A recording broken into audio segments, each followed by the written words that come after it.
Beleza, pessoal. Então, agora que nós já experimentamos geometricamente, simulamos várias posições aqui no gráfico, compreendemos o que é velocidade média e o que é velocidade instantânea em uma perspectiva geométrica, vamos agora verificar como que isso daqui se dá matematicamente, ou seja, como que eu faço os cálculos, as contas aqui para chegar a essa velocidade instantânea que está sendo simulada aqui nos vídeos anteriores, nos applets que estão aí à disposição de vocês, tá joia? Então, primeiro vamos compreender algumas coisas aqui. Essa curva que está aqui é o gráfico da função S. Quem é a função S? S de t, que é igual a 4,9t ao quadrado metros por segundo. O que essa função descreve? Descreve qual que é a distância percorrida por um corpo nas proximidades da Terra em queda livre, né, após t segundos. Então, o corpo está sendo abandonado aqui do repouso e ele está percorrendo uma distância aqui enquanto o tempo vai variando. E aí, interessa para a gente, a partir dessa função da posição do corpo em função do tempo, determinar qual é a velocidade instantânea desse corpo em um instante dado qualquer. No nosso caso, interessa saber aqui qual que é a velocidade instantânea do corpo no instante t igual a 2 segundos. Esse t igual a 3 segundos aqui é o tempo que decorreu do instante t igual a 2 até um outro instante 2 mais h. Veja que aqui o h é 3, então decorreram 3 segundos do instante t igual a 2, então 2 mais h, 5 segundos, tá joia? Então, olha só, para saber qual que é a velocidade instantânea, nós estamos pensando aqui primeiro em determinar qual é a velocidade média que o corpo tem ao percorrer um tempo do instante t igual a 2 até o instante t igual a 2 mais h, né? E conhecendo qual foi a distância que ele percorreu nesse pequeno intervalo de tempo aqui, no caso, aqui está de 2 segundos, mas nós vamos trabalhar com 2 mais h, sendo h um incremento qualquer. Então, veja bem, nós sabemos que a velocidade média ela vai ser dada por quem? Ela vai ser dada pela distância percorrida pelo corpo dividida pelo tempo gasto no percurso. Então, vamos verificar quem que é a distância percorrida e quem que é o tempo gasto no percurso quando o corpo está se locomovendo em um movimento dado por esta função.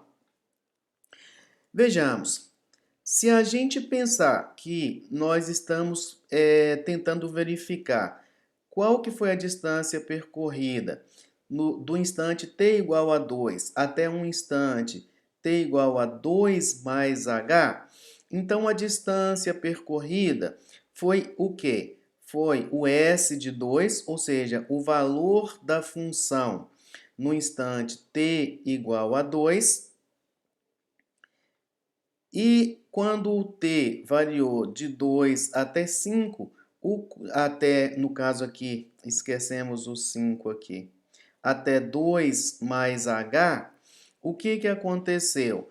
O corpo se movimentou da posição S de 2, 19,6, até a posição S de 2 mais H, 122,5. Mas para a gente aqui, como interessa fazer uma coisa generalizada, o que nós vamos fazer? Nós vamos pensar apenas no que está antes da igualdade. Então, quando o corpo variou de t igual a 2 até t igual a 2 mais h, o tempo, o corpo viajou da posição S de 2 até a posição S de 2 mais h. Então, qual foi a distância que ele percorreu aqui no caso? Se ele estava na posição S de 2 e ele foi parar na posição S de 2 mais H, a distância que ele percorreu, obviamente, foi S de 2 mais H menos S de 2, que para esse caso particular aqui é 122,5 menos 19,6. Mas nós estamos pensando nesse problema para qualquer valor de H. Então, vamos olhar aqui de forma mais generalista. Então, vou escrever isso daqui. Então, qual que é a distância percorrida?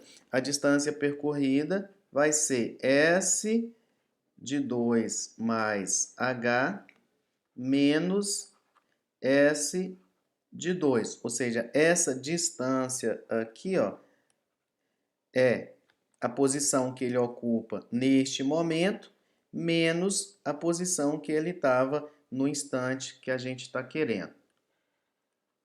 E agora, qual que foi o tempo gasto nesse percurso? Alguém vai dizer 3 segundos. Não.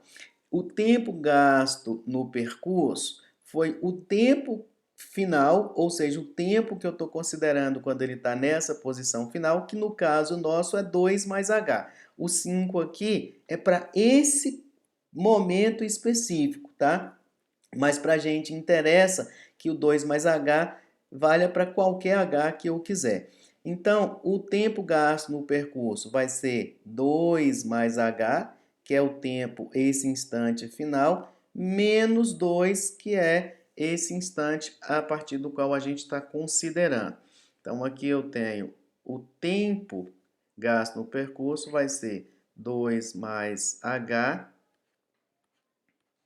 menos 2, que na verdade é exatamente esse incremento H aqui que eu somei, né, para poder calcular a velocidade média. Então, esta expressão aqui é a expressão que me dá a velocidade média do corpo ao percorrer essa distância S de 2 mais H menos S de 2, nesse intervalo de tempo 2 mais H menos 2. E como é que eu faço para calcular essa velocidade média? Veja que essa velocidade média nada mais é do que o nosso quociente de diferença, né? Que a gente exercitou há um tempo atrás. S de 2 mais H é o quê? É o valor da função S de t quando t vale 2 mais H. Então, a minha velocidade média pode ser representada da seguinte forma. S de 2 mais H é nada mais, nada menos que 4,9, que multiplica 2 mais H elevado ao quadrado, menos o S de 2. O que é S de 2? É o valor da função S de t quando t vale 2. Então, menos 4,9 vezes 2 ao quadrado. De fato, olha, o S de 2 é o valor dessa função quando t é 2. E o S de 2 mais H é o valor dessa função quando o t é igual a 2 mais H. Isso tudo aqui tem que ser, então, dividido por 2 mais H menos 2. Bom, o 2 menos 2 eu posso simplificar aqui, ó. Vai sobrar aqui embaixo, então, H. E agora o que nós precisamos fazer para determinar a velocidade média? Desenvolver esse numerador aqui e ver o que dá para simplificar. 2 mais h ao quadrado é 2 ao quadrado mais 4h mais h ao quadrado. Então, isso daqui vai ser 4,9, que multiplica 2 ao quadrado, que é 4, 2 vezes 2 vezes h dá 4h, e h ao quadrado. né? Então, isso é um quadrado da soma, é uma identidade notável. Menos 4,9 vezes 2 ao quadrado, que é 4.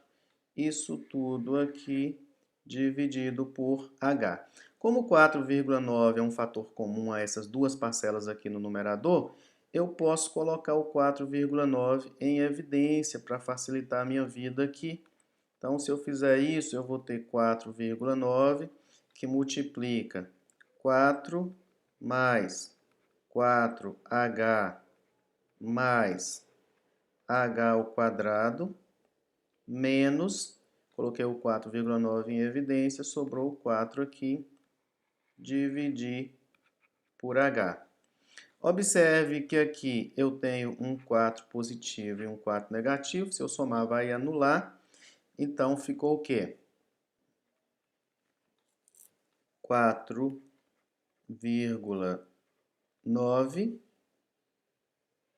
que multiplica 4h mais h ao quadrado dividido por h. Estou fazendo bastante pormenorizado aqui, mas algumas passagens aqui, quem tiver segurança pode ir omitindo, tá joia? Bom, agora eu vou distribuir esse 4,9 aqui, ó. 4,9 vezes 4 dá 19,6. Então, eu vou ter aqui 19,6h. 4,9 vezes h ao quadrado dá 4,9h ao quadrado.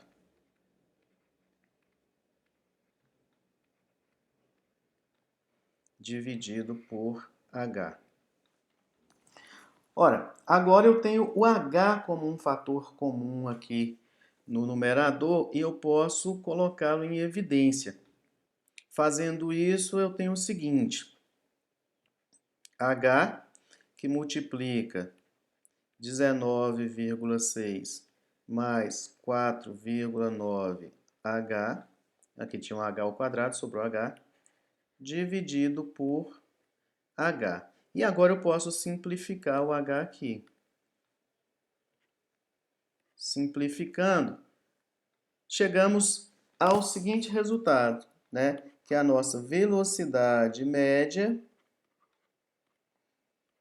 é igual a 19,6 mais 4,9h.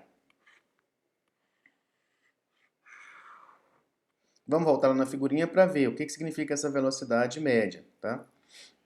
Então, olha, a velocidade média, ela vai ser a velocidade média que o corpo descreveu ao percorrer essa distância da posição S2 até S2 mais H neste intervalo de tempo de t igual a 2 até t igual a 2 mais H.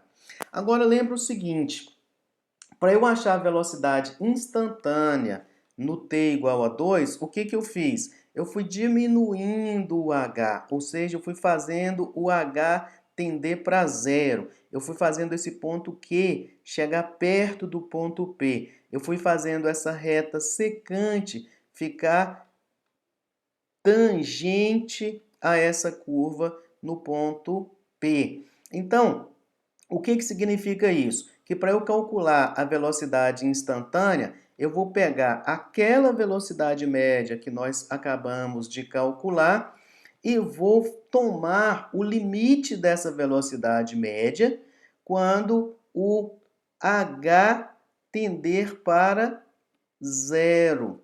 Se o h tender para zero, nós já fizemos vários experimentos com isso, então, se o h tender para zero, 2 mais h fica muito próximo de 2, ou seja, o intervalo de tempo que se passa aqui enquanto o objeto está se deslocando fica pequeno, fica insignificante. Em particular, se eu tomo o limite quando h tende para zero, essa reta secante, então, vira a minha reta tangente. E aí, esta velocidade média me dá então a velocidade instantânea. Então agora, para eu saber qual que é a velocidade instantânea, o que eu preciso fazer? Calcular o limite quando esse h tende para zero da velocidade média que nós acabamos de calcular. Vamos lá fazer isso então. Então veja bem, se eu já sei a velocidade média, então eu sei que a velocidade instantânea vai ser o quê? Vai ser o limite da velocidade média quando aquele incremento h tende para zero. O que significa isso? Então, significa que vai ser o limite quando o h tende para zero da velocidade média, que é essa função, expressão ali. 19,6 mais 4,9 h. Ora, quando h tende para zero, então se eu passar o limite aqui, olha, se o h tende para zero, então 4,9h vai se aproximar de quem? De zero. Então, se eu passar o limite, se eu fizer o h valer zero aqui, nós teremos que isso daqui vai ser igual a 19,6 metros por segundo. Em outras palavras, então, a velocidade instantânea vai ser igual a 19,6 metros por segundo, que foi o que nós simulamos lá geometricamente com a ajuda do Applet, né? E aqui, então, nós fizemos no braço aí, matematicamente, o que está acontecendo com aquelas simulações que nós pudemos observar. Isso, então, finaliza aí o nosso item A. E na sequência, vamos fazer então agora uma discussão parecida sobre o que está ocorrendo lá no item B, com a segunda pergunta que foi feita. Beleza?